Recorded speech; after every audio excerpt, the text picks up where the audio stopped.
Muy bien, jóvenes, procedemos a grabar la segunda parte del video de articulaciones de cabeza y cuello, tomando como referencia ahora las articulaciones de la columna cervical. La columna vertebral, como ustedes conocen, es la principal estructura de soporte corporal.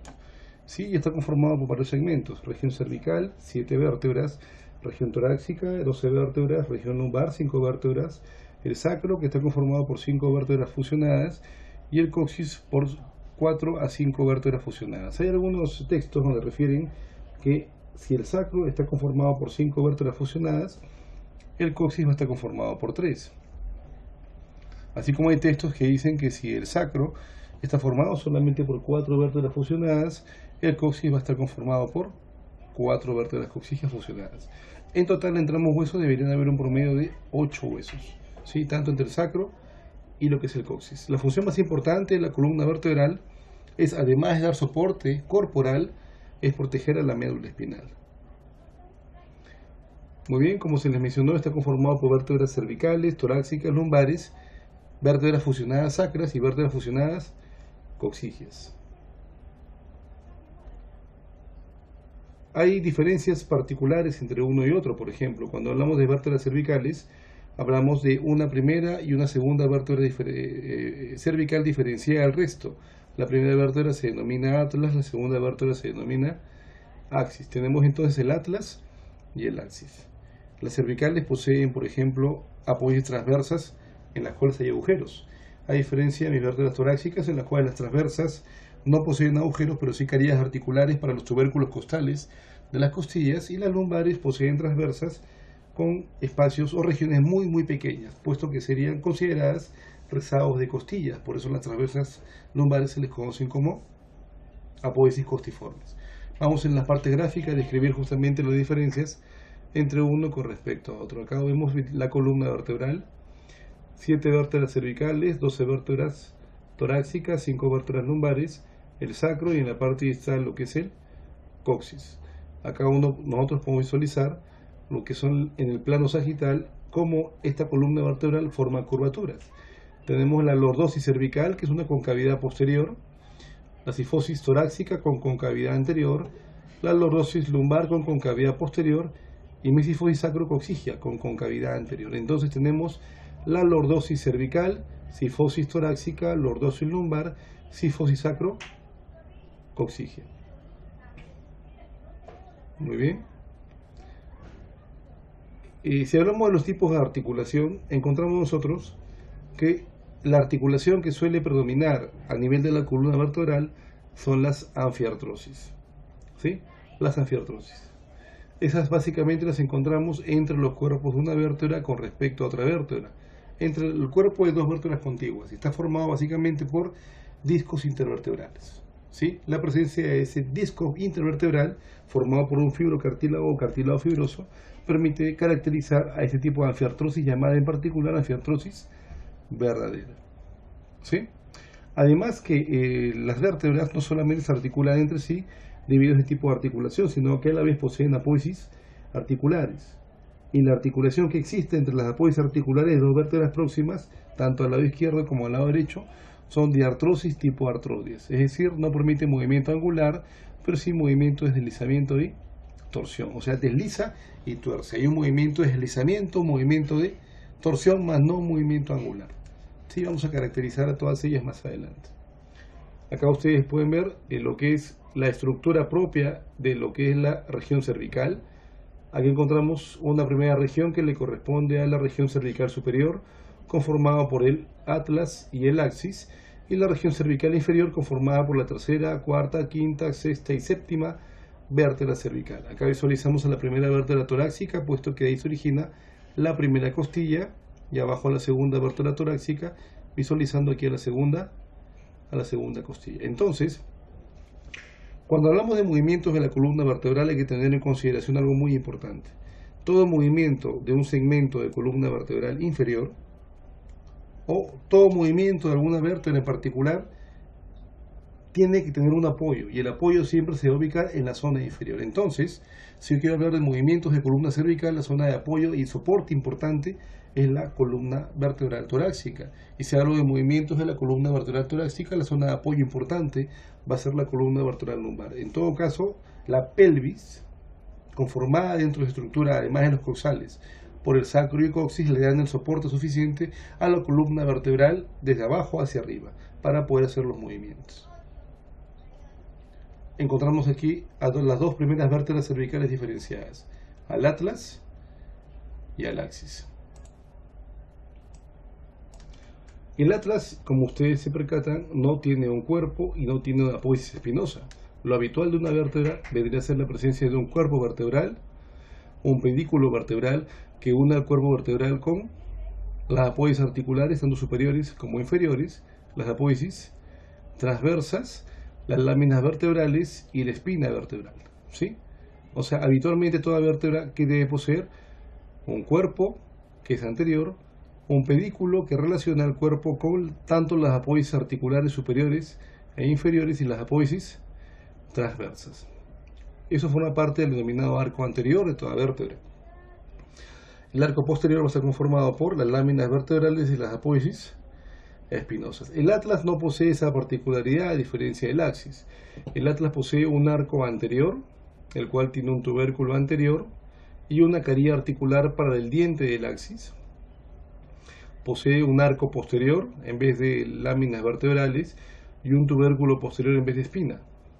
Un arco posterior en cuya región superior encontramos un surco para la arteria vertebral. Si encontramos una apófisis articular, tanto superior como una inferior en su cara inferior, que forma parte de las denominadas masas laterales de este hueso atlas.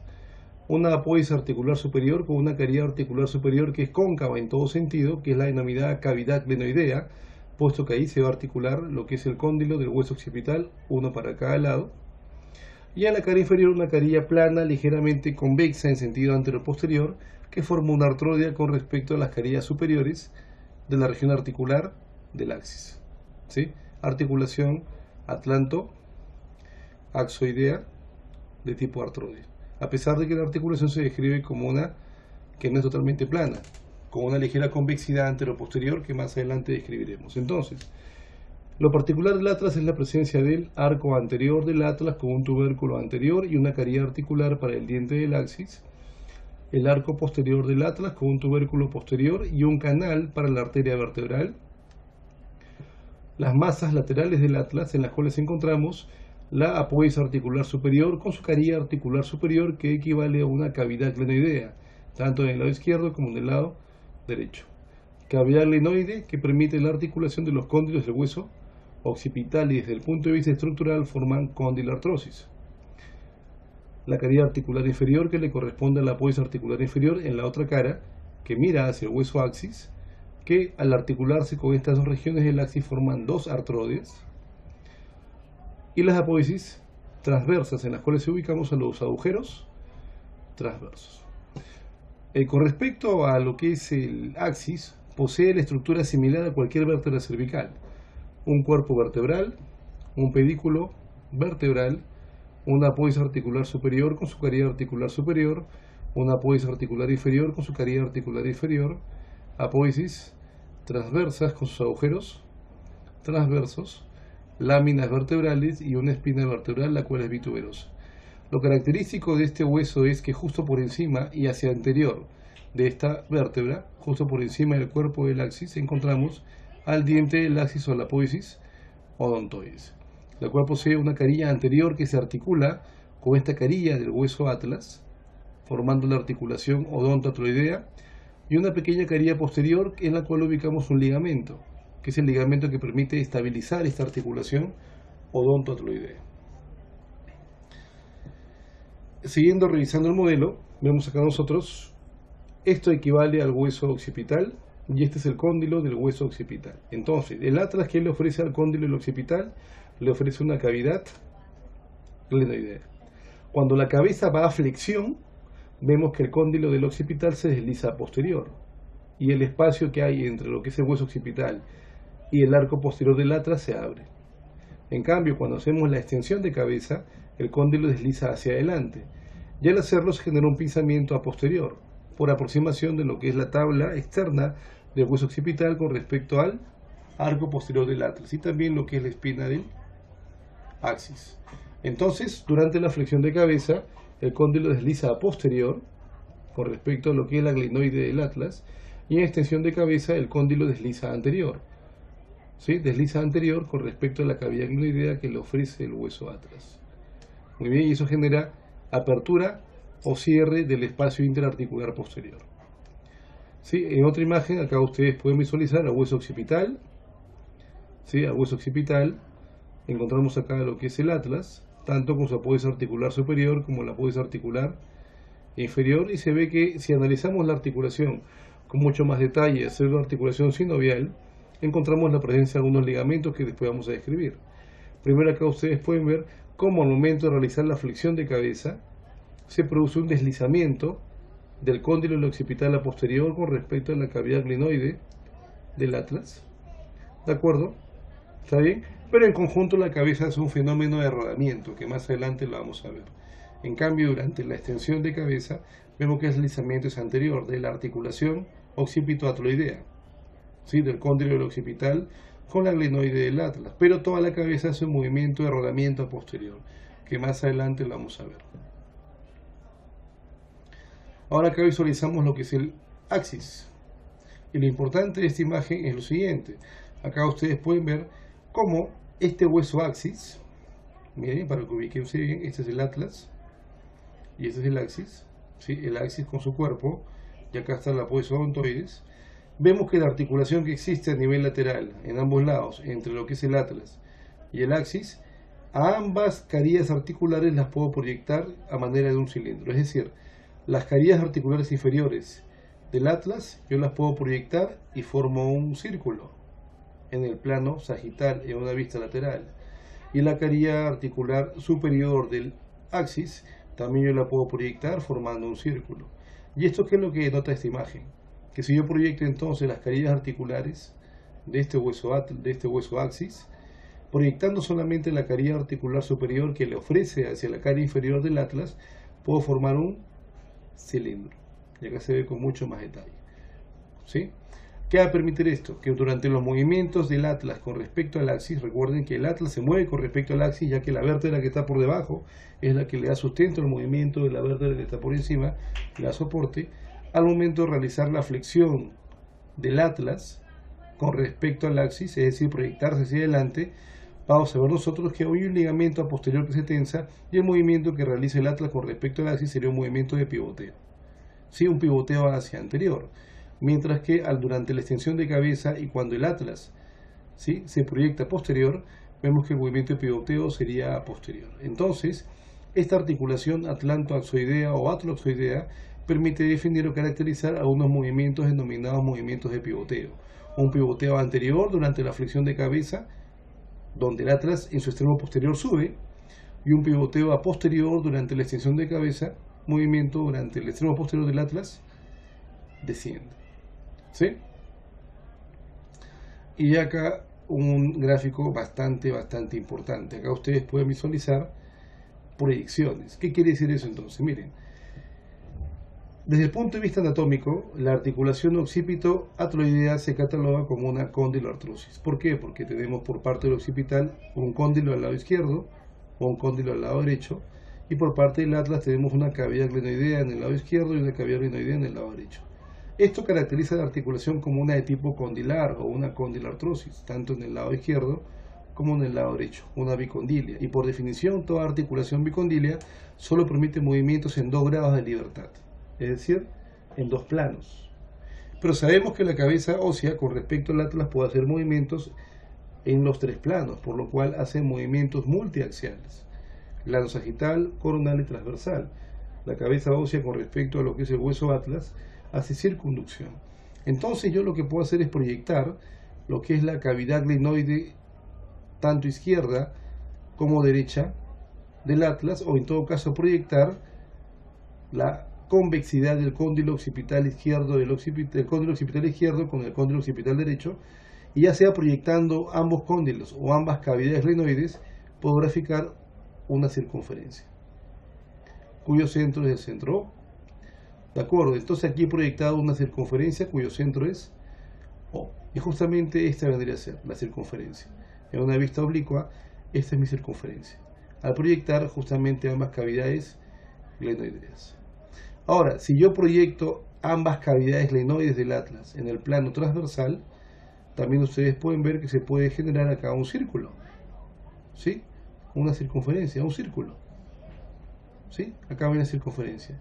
Entonces, proyectando ambas cavidades glenoides del atlas en el plano coronal, yo puedo generar una circunferencia, un círculo con un centro O, y al proyectar ambas cavidades glenoides en el plano transversal, también puedo formar un círculo, cuyo centro va a ser el centro Q. Entonces, este círculo acá ubicado puede servir fácilmente para que se aloje una esfera, una pelota. Por eso es que el atlas vendría a ser un hueso que le ofrece a la cabeza ósea una región circular sobre la cual depositarse. Es como que sobre un plato pequeño, un plato de té, donde coloco una taza de té, yo encima le coloque una pelota de fútbol, ¿sí? El círculo generado por la taza de té vendría a ser el círculo formado por la proyección transversal de las carillas articulares del atlas, es decir, ambas cavidades glenoides, y la pelota vendría a ser la cabeza ósea. Esto explica el por qué las articulaciones occipito-ateloidea son de artrosis tipo enartrosis desde el punto de vista funcional. Entonces, desde el punto de vista anatómico, la articulación occipito-ateloidea es bicondilar, pero desde el punto de vista anatómico y funcional se comporta como una enartrosis. Articulaciones con tres movimientos o movimientos en tres planos, articulaciones triaxiales o con 3 grados de libertad. Algunas zonas en común que ustedes deben conocer, por ejemplo, acá ustedes pueden ver la presencia de un ligamento común vertebral anterior o ligamento longitudinal anterior que se prolonga desde la región occipital hacia la región sacrodistal por delante de los cuerpos de todas las vértebras, ¿sí? Y que se tensa durante la extensión de columna vertebral. De acuerdo a algo notorio acá, se produce un deslizamiento a posterior de la vértebra que está por encima con respecto a la vértebra que está por debajo. Deslizamiento generado justamente a este nivel, ¿no? Un deslizamiento generado a nivel de las articulaciones interapofisiarias o articulaciones facetarias, ¿no? Un deslizamiento que se genera justamente en estos complejos articulares, tanto del lado izquierdo como del lado derecho, ¿sí? Solo que en toda la columna vertebral. ¿Ven? Durante la extensión de columna vertebral, en lo particular durante la extensión de la columna cervical, ustedes pueden ver un deslizamiento posterior de la apófisis articular superior de la vértebra suprayacente con respecto, o la apófisis articular inferior de la vértebra suprayacente con respecto a la apófisis articular superior de la vértebra subyacente. Es decir, la carilla articular de la vértebra de arriba se desliza hacia atrás con respecto a la carilla articular de la vértebra que está por debajo, y eso sucede en toda la columna vertebral durante la extensión de la columna cervical. En cambio, durante la flexión de la columna cervical, el ligamento que se va a tensar vendría a ser el ligamento nucal, que se ubica en la región posterior y que relaciona tanto al hueso occipital con las vértebras cervicales, ¿sí? Con las vértebras cervicales. Acá vemos el gráfico definido a partir del axis, ¿sí? Y cómo también se produce un fenómeno de tracción a nivel del complejo cigoarticular, y cómo se genera un deslizamiento de la carilla articular superior con respecto, un deslizamiento hacia anterior de la carilla articular superior con respecto a la carilla articular inferior. Siendo más técnico, un deslizamiento hacia anterior de la carilla articular inferior de la vértebra suprayacente con respecto a la carilla articular superior de la vértebra subyacente. Vértebra suprayacente la que está por encima, vértebra subyacente la que está por debajo.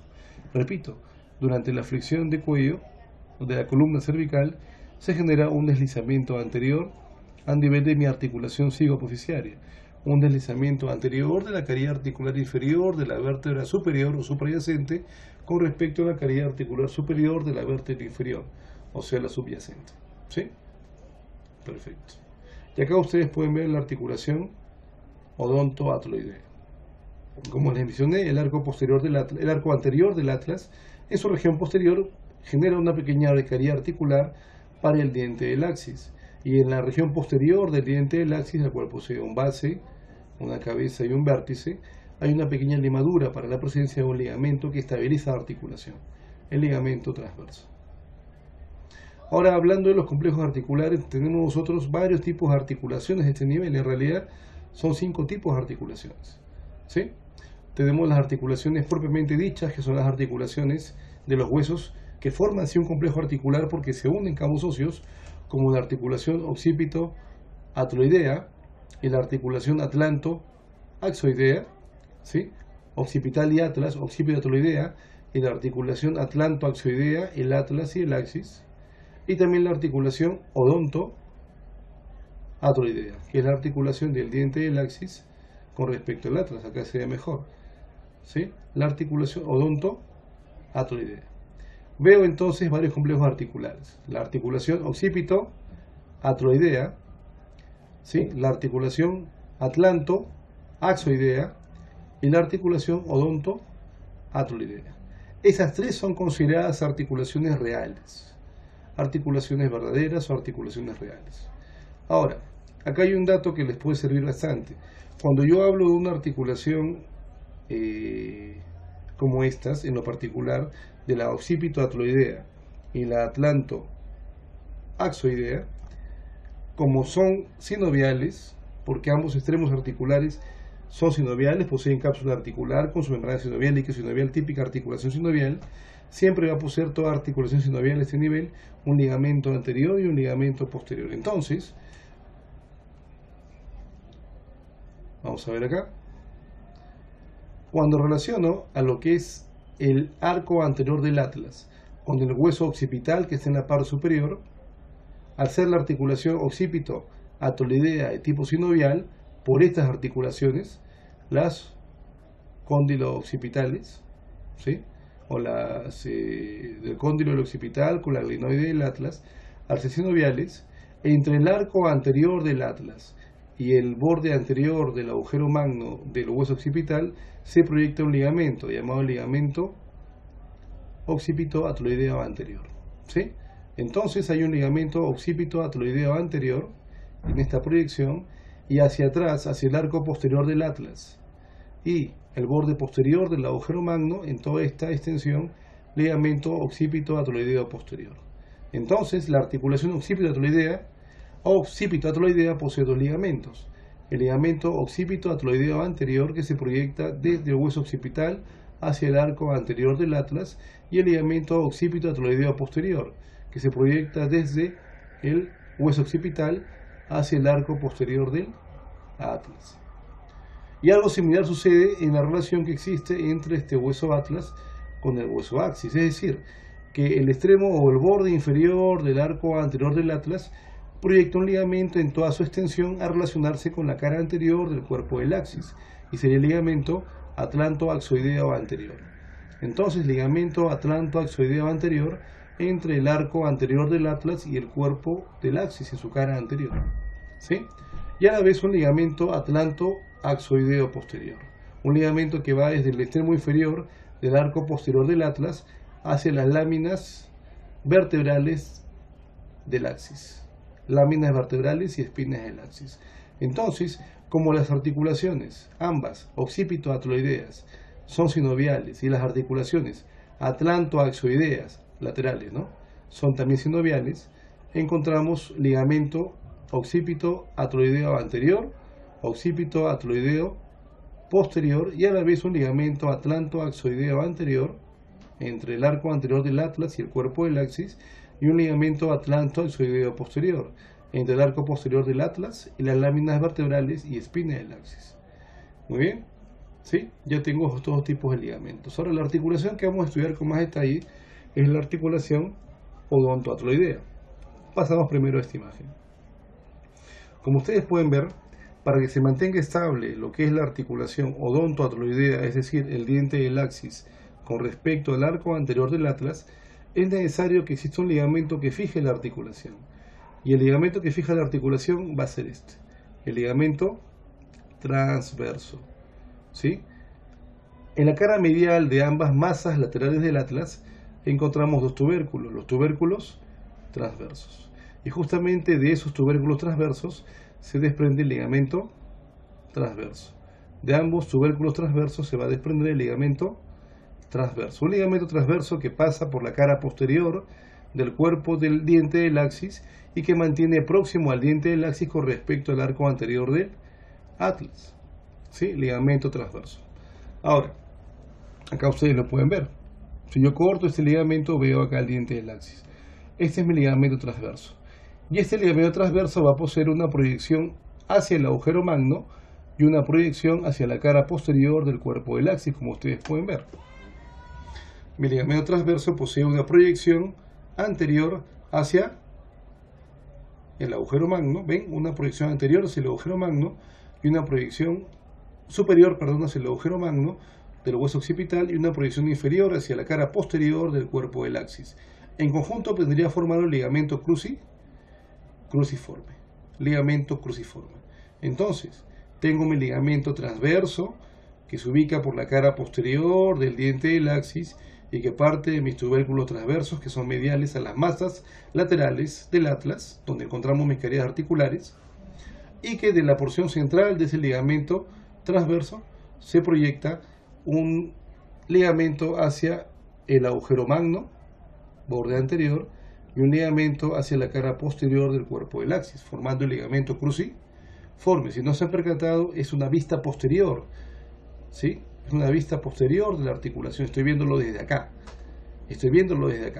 Pero para poder visualizarlo, he tenido que, primero, si la vista es posterior, he cortado estos segmentos óseos. He retirado estas porciones de hueso, o he retirado la región posterior, acá están los cortes, tanto el arco posterior del atlas, como la región posterior o arco posterior del axis, para poder visualizar justamente la cavidad medular y la cara posterior del cuerpo del axis. Es la zona en la cual estoy visualizando yo las imágenes, tanto aquí como acá. Ligamento cruciforme. Perfecto. ¿Sí? Esas tres vendrían a ser mis articulaciones reales: la occipito-atloidea, atlanto-axoidea y la odonto-atloidea. Ahora, además de las articulaciones que he mencionado, tengo otras dos. ¿Sí? Tengo articulaciones llamadas a distancia. ¿A qué me refiero a articulaciones a distancia? Que hay ligamentos que relacionan cabos óseos, pero que los huesos no están entre sí relacionados. ¿A qué me refiero con esto? Los ligamentos de la articulación occipito-odontoidea, entre el hueso occipital y el diente del axis, que es este, ¿ven? Entre el hueso occipital y el diente del axis, y la articulación occipito-axoidea, entre el hueso occipital y la cara posterior del cuerpo del axis. Entonces, articulación occipito-odontoidea, entre el hueso occipital y el diente del axis, y la articulación occipito-axoidea, entre el hueso occipital y la cara posterior del cuerpo del axis. Para ello tengo tres tipos de ligamentos. Un ligamento occipito-odontoideo medio, y como tengo un ligamento occipito-odontoideo medio, también tengo dos ligamentos occipito-odontoideos laterales. Todos parten desde el agujero magno, así que acá ustedes pueden visualizar al ligamento occipito-odontoideo medio, y acá mis dos ligamentos occipito-odontoideos laterales. Nótese que es ligamento occipito-odontoideo medio, y mis dos ligamentos occipito-odontoideos laterales parten del borde lateral, este del borde anterior y estos dos del borde lateral del agujero magno que le corresponde al hueso occipital. En lo particular, estos dos pequeños ligamentos occipito-odontoideos laterales forman los denominados ligamentos alares. Ligamentos alares, acá también se puede visualizar. Ligamentos alares, que son los ligamentos occipito-odontoideos laterales. Muy bien. Ahora, a la vez tenemos los ligamentos occipito-axoideos. Acá ustedes pueden visualizar al ligamento occipito-axoideo medio. Y como hay ligamento occipito-axoideo medio, también hay ligamentos occipito-axoideos laterales. Nótese nuevamente que los ligamentos occipito-axoideos nacen igual del agujero magno. El occipito-axoideo medio del borde anterior y los occipito-axoideos laterales del borde lateral del agujero magno. Y los tres se van a la cara posterior del cuerpo del axis. A la cara posterior del cuerpo del axis. Muy bien, conociendo ya todos los ligamentos, vamos a tratar de disecar por planos para ubicarnos de forma adecuada o de forma real. Si la vista sigue siendo posterior, el ligamento más profundo que voy a poder visualizar, ojo, el ubicado más anteriormente, va a ser este ligamento, que es el ligamento común vertebral anterior. Ligamento común vertebral anterior, que va por delante del cuerpo de todas las vértebras. Ligamento común vertebral anterior, que va por delante del cuerpo de todas las vértebras y que nace a la altura del hueso occipital. Por eso es que veo por acá. Ligamento común vertebral anterior. Ahora, si sigo disecando, ¿A quién voy a encontrar en un plano más posterior? A mis ligamentos occipito odontoideos, tanto el ligamento occipito odontoideo medio como mis ligamentos occipito odontoideos laterales. ¿Sí? ¿De acuerdo? ¿Sí? Más atrás, en un plano más posterior, ¿a quién encontramos? Tapando esos ligamentos occipito odontoideos, tenemos a mi ligamento cruciforme. Ligamento cruciforme. Perfecto. Atrás de ellos, tapando esos complejos, tenemos el ligamento occipito axoideos, tanto mi ligamento occipito axoideo medio como los ligamentos occipito axoideos laterales. ¿Sí? Y finalmente, tapando a todos ellos, tengo este ligamento, que es el número 12, según esta nomenclatura, es el ligamento común vertebral posterior. Ligamento común vertebral posterior. Entonces, ¿cuáles son los ligamentos que se van a presentar a este nivel visto por planos? ¿Sí? Siendo un poco más descriptivo, un poco más preciso, primero vamos a tener por delante al ligamento común vertebral anterior y atrás exactamente de él al ligamento occipito atroideo anterior. ¿Ven? Esto sería de acá. ¿Sí? Entonces a esta altura encontramos dos ligamentos. Muy anterior o más anterior al ligamento común vertebral anterior, este ligamento común vertebral anterior, y detrás de él, justamente a la altura que estoy refiriendo, tendríamos el ligamento occipito atroideo anterior. Entonces, por delante, bien adelante el ligamento común vertebral anterior y ligeramente atrás al ligamento occipito atroideo anterior. Perfecto. Atrás de él tenemos a los ligamentos occipito axoideos, atrás de él el ligamento cruciforme, atrás del ligamento occipito axoideo, tanto el medio como los laterales, y finalmente a mi ligamento común vertebral posterior. Muy bien. Nótese aquí que justamente las articulaciones entre el occipital y el atlas son sinoviales, cápsula articular, y entre el atlas y el axis son sinoviales, cápsula articular, al igual que el resto de mis articulaciones cigoapofisiales. Muy bien. ¿Qué pasaría si el ligamento transverso se rompiese, se lesionase y no fijase adecuadamente lo que es el diente del axis con respecto al arco anterior del atlas? Bueno, esta quedaría libre a nivel de toda esta región en la cual ubicamos a la médula espinal cervical, la parte más alta de la médula espinal cervical, y como a ese nivel encontramos los centros que regulan la función cardiorrespiratoria, pues fácilmente una lesión a ese nivel y un compromiso importante del parénquima de la médula espinal a este nivel podría provocar un paro cardiorrespiratorio y la muerte del paciente, síndrome del latigazo. Ahora, hay otros ligamentos a tomar en consideración. El texto lo pueden revisar ustedes. Acá ven el ligamento común vertebral anterior, acá el ligamento común vertebral posterior, ¿sí? Acá veo mis apófisis transversas, así que entre ambas transversas tengo mi ligamento intertransverso, ¿sí? Acá veo las láminas vertebrales, y entre ambas láminas vertebrales, entre la lámina de la vértebra de encima con respecto a la lámina de la vértebra por debajo, tengo mis ligamentos amarillos, tengo mis ligamentos capsulares de mi articulación interapofisiaria o cigoapofisiaria, tengo un ligamento entre ambas espinas, que es el ligamento interespinoso, y un ligamento por encima de las espinas, que es longitudinal, que es el ligamento supraespinoso. Entonces, repitiendo, veo por acá yo que es el cuerpo de una vértebra, el cuerpo de otra vértebra con el disco intervertebral, un ligamento común vertebral anterior y por acá el ligamento común vertebral posterior, entre ambas transversas el ligamento intertransverso, entre ambas láminas vertebrales el ligamento amarillo, tanto izquierdo como derecho, entre ambas articulaciones interapofisiarias mi ligamento capsular, articulación interapofisiaria o cigoapofisiaria, entre ambas espinas ligamento interespinoso y por encima de las espinas los ligamentos supraespinosos.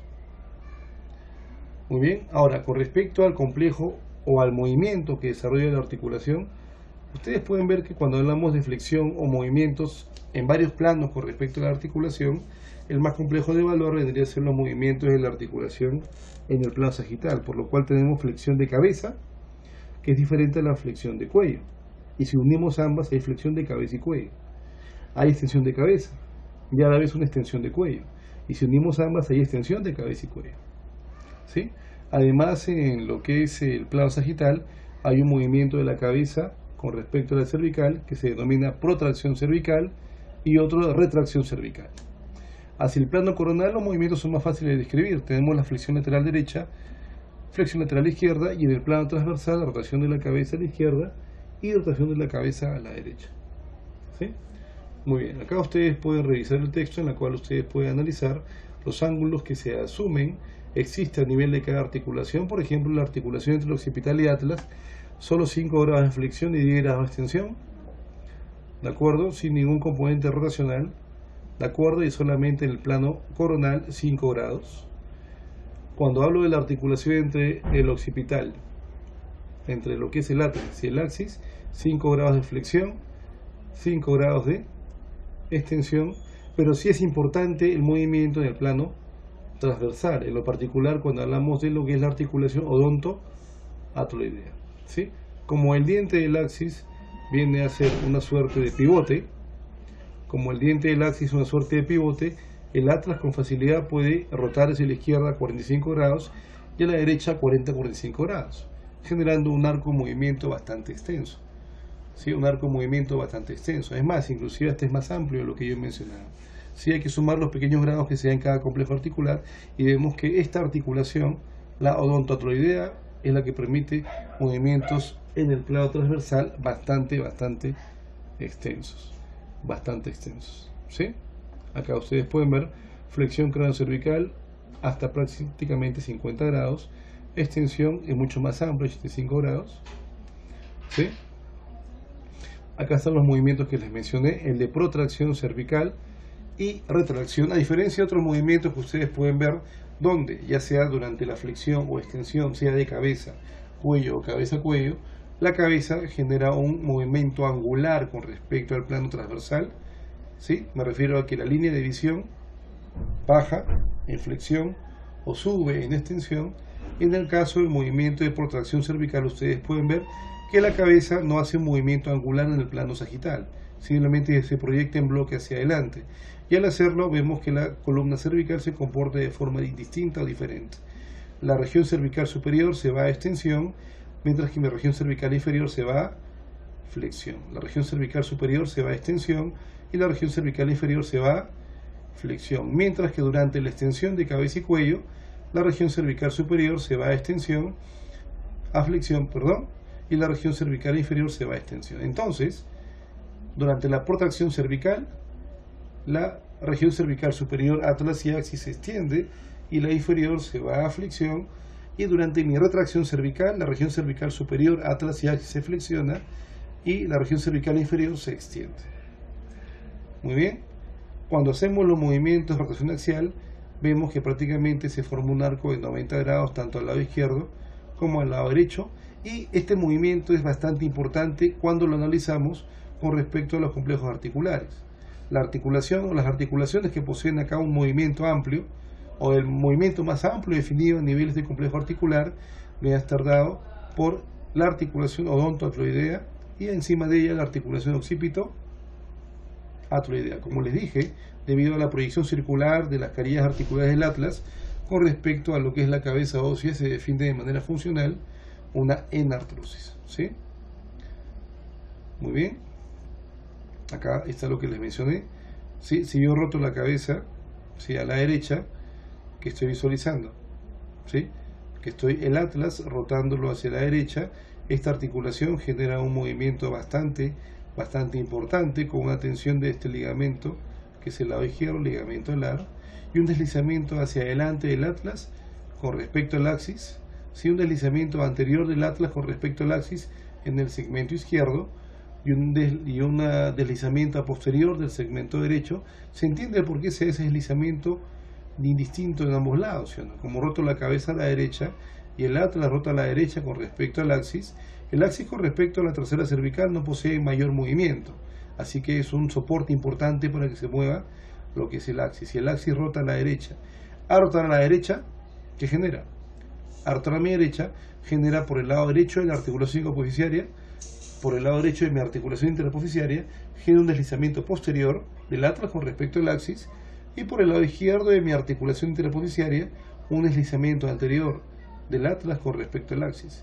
Esto se suma al movimiento de pivoteo que se da a nivel de la articulación odontoatloidea, lo que permite justamente generar un arco de movimiento tanto de rotación en el lado izquierdo como hacia el lado derecho de prácticamente 180 grados. ¿Sí? Perfecto.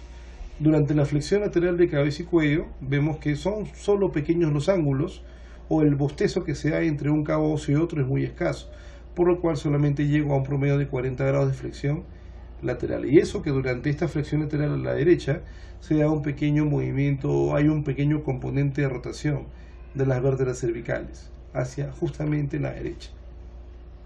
¿Sí? Ahora, para analizar un poco más con detalle esta articulación, ustedes pueden ver cómo la flexión lateral de la cabeza con respecto al cuello favorece un fenómeno de rodamiento. ¿Por qué hablamos ya de rodamiento? Porque si la cabeza la considero como una esfera, las esferas ruedan como una pelota. Debido a eso se define un movimiento de rodamiento del cóndilo del occipital con respecto al atlas en el plano coronal, ¿sí? En esta dirección hacia adentro, si yo voy con flexión lateral a la derecha, y en esta dirección hacia el lado izquierdo. ¿Ven? Entonces, si yo hago una flexión lateral derecha, veo que el cóndilo occipital rueda hacia la izquierda, tanto el derecho como el izquierdo. ¿Sí? Un movimiento de rodamiento de los cóndilos del occipital con respecto a las cavidades glenoides del atlas. Un rodamiento que sería hacia el lado izquierdo. ¿Sí? Hacia el lado izquierdo. Perfecto.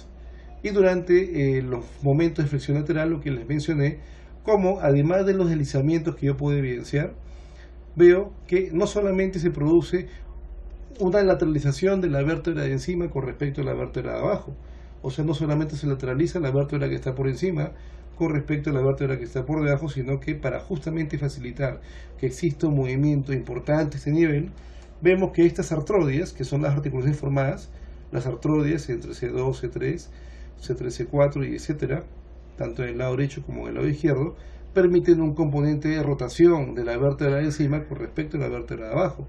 Como ustedes pueden ver, según la dirección que poseen las flechas, la vértebra C2 rodaría ligeramente hacia la derecha. ¿Por qué?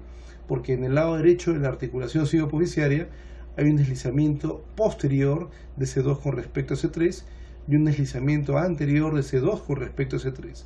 Como se genera ese fenómeno de deslizamiento a posterior del lado derecho, la vértebra de encima con respecto a la vértebra de abajo, y hacia anterior en el lado izquierdo, la vértebra de encima con respecto a la vértebra de abajo, se le imprime un discreto componente de rotación a la vértebra, rotación hacia la derecha, hacia el lado de la flexión lateral. O sea, una flexión lateral derecha provoca una pequeña rotación de la vértebra superior con respecto a la inferior hacia la derecha, permitiendo que el arco de movimiento sea mucho más amplio.